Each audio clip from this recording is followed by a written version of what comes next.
Xavier maintenant va nous présenter la partie TDD. Donc 45 slides dans 10 minutes, on va voir la mitraillette qui va se mettre en route. Accrochez-vous. Comment ça? Ouais. Ok, alors, moi je vais vous parler TDD, donc test unitaire. C'est quoi les tests unitaires? Les tests unitaires, c'est du code pour tester du code.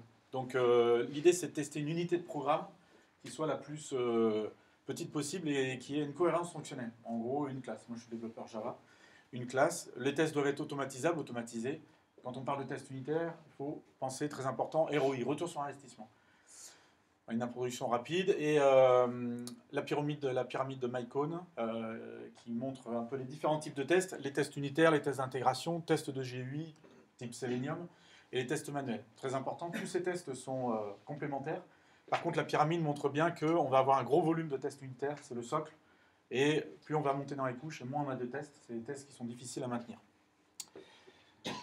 Alors, pourquoi faire des tests unitaires? Déjà, ça nous permet de vérifier qu'on a du code qui marche.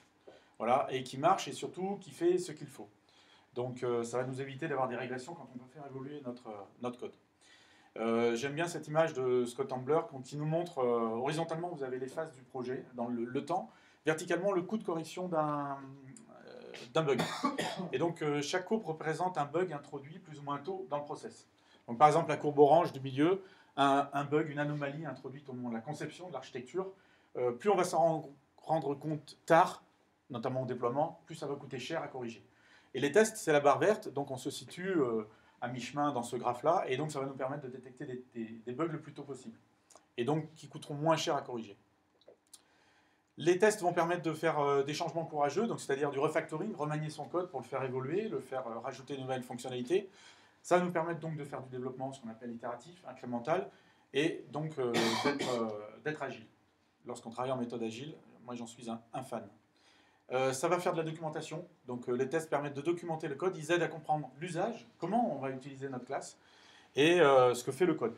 Pas comment il le fait, mais comment j'utilise cette classe et à quoi elle me sert. Alors le TDD, c'est quoi? TDD, ça veut dire Test Driven Development, ça veut dire, si on le traduit directement, développement piloté par les tests. Le principe est simple, écrire le code de test avant le code de production. Donc j'écris le code de test, puis le code de production. Mais c'est pas que ça. Alors pourquoi du TDD? J'ai pompé ça à Joe Brains, j'ai trouvé ça sur son blog il n'y a pas longtemps. J'espère qu'il ne m'en voudra pas, mais je trouve que c'est pas mal. Là, il montre un process avec la phase de codage et les tests. Voilà. Et dans les tests, on va trouver des bugs. Le problème, c'est que les bugs, il va falloir les corriger, ce qu'on a fait avant. D'où l'idée de se dire, bah, finalement, pourquoi je n'inverserais pas le truc? Je mets les tests d'abord, j'écris d'abord les tests, puis le code, et j'essaye de mettre tout ça dans un cycle court. Cycle rapide de quelques minutes. Du coup, ce sera plus efficace, ce sera plus facile, j'aurai pas ce problème de correction des bugs. Donc après, il remonte un peu la chaîne, il dit, ouais, avant de faire tout ça, il y a du design, la conception, l'architecture. Pareil, si je fais du design, puis je fais du test et du code, je peux me retrouver avec quelque chose qui n'est pas testable. D'où l'idée d'inverser la chose, de se dire, bah, je vais plutôt inverser, mettre le design, le faire émerger du code, et donc tout ça dans un cycle court. Bon, je passe vite, on étend un peu l'idée avec l'analyse qui est encore en amont, et donc pareil, vous avez compris, 3 schémas, et donc du coup on se retrouve avec un cycle où on va avoir un peu mélangé dans un cycle court de l'analyse, du design, des tests et du code. Voilà. Et on fait tout ça en cycle court, l'objectif. Alors ça va être quoi? Le TD, ça va nous aider à quoi? À la conception. La conception, en 2 étapes très importantes. La première, se soucier d'abord de l'usage de notre classe. C'est-à-dire que dans les tests, je vais commencer par expliquer comment on va utiliser la classe qu'on va développer. Donc on va se polariser sur l'architecture et sur la conception. Et on va mettre la priorité au nommage, à la signature des méthodes, des classes, etc.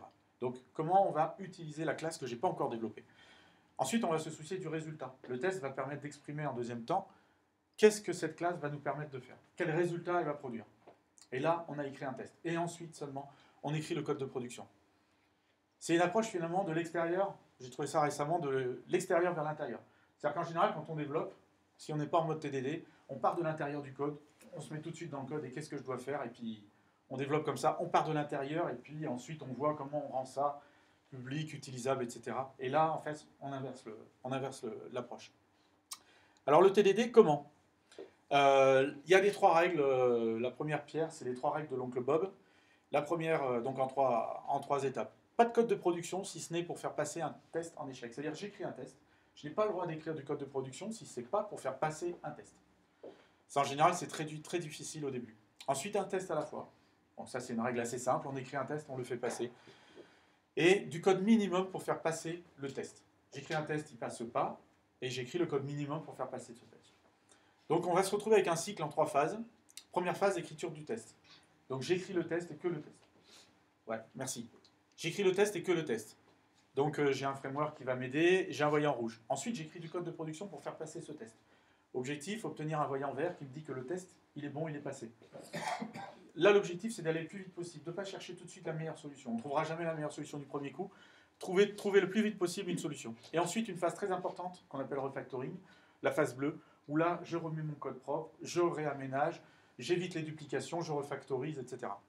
Grosse phase de refactoring. À titre de repère, un cycle comme ça dure quelques minutes, donc on va faire plusieurs cycles dans 1 heure, pour vous donner un repère. Donc c'est quelque chose qui va très vite, qui est vraiment itératif sur des toutes petites choses. Alors pour la mise en pratique, déjà un bon outillage, il y en a dispo pour tous les langages. Moi je suis développeur Java, il y a tout un tas de frameworks, on peut en faire en JavaScript, en PHP, en C#, il y a tous les langages. Il y a des principes qu'il va falloir mettre en œuvre, des principes de conception qui vont être incontournables. Une architecture évolutive, on va parler d'architecture agile. C'est-à-dire que on va faire émerger le design depuis les tests, et donc l'architecture de notre application, elle va partir des tests et elle va grossir petit à petit. On ne part pas d'une architecture qui vient de la Tour d'Ivoire, fixée par un architecte et on se cale à ça. Non, on part du développement. Mais ça veut dire que l'architecture doit être évolutive. Il faut du code testable. Ça, c'est pas simple, mais le TDD va nous y aider, va même nous forcer à avoir un code testable, puisque j'écris le test d'abord. On va partir sur des principes type une classe, un rôle, et on va utiliser des principes d'injection de dépendance, etc. Je rentre pas plus dans les détails, c'est pour vous donner quelques pistes. Et on va utiliser des mocks, des faux collaborateurs. On va faire une architecture très découpée en beaucoup de classes. Chaque classe va avoir des collaborateurs, ce qu'on va appeler des collaborateurs. Et donc pour tester une classe, on va faire des mocks, des faux collaborateurs. Alors, quelques erreurs pièges à éviter. Le premier, c'est de ne pas suivre les 3 règles ou le cycle. Par exemple, la 3e phase de refactoring est souvent oubliée. Ou alors de ne pas écrire un seul test. Ensuite, d'écrire des tests trop gros, trop complexes, des tests inutiles, des scénarios. Vous allez écrire des tests qui sont longs, qui sont sous forme de scénarios, ça c'est très mauvais. Ou des tests longs à exécuter, car les tests doivent être rapides. Il faut du code lisible, ça c'est super important. Déjà en développement simple, mais surtout quand on va faire en TDD une architecture évolutive, du code qui soit lisible. Et porter l'attention sur le code de production, qui soit lisible, mais le code de test aussi. Autant d'attention au code de test qu'au code de production. Il faut une démarche collective de l'équipe lorsqu'on est en équipe, sinon ça ne marche pas.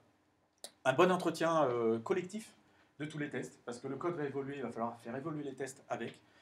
Et un piège également, c'est d'avoir une mauvaise vision de l'architecture. C'est-à-dire que je viens de dire que l'architecture va émerger du code, mais il faut quand même qu'on ait une vision globale de l'architecture de notre produit. Notre produit, il faut d'abord qu'on sache quand même comment on va le découper, les grands modules, ça c'est la vision.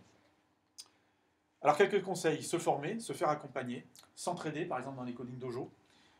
Commencer par des cas faciles, des cas évidents où on va être inspiré, donc pas se mettre bille en tête, demain matin je ne fais plus que du TDD. S'y mettre progressivement, faire les tests à bon escient, c'est-à-dire qu'on ne va pas forcément en mettre partout, surtout au début.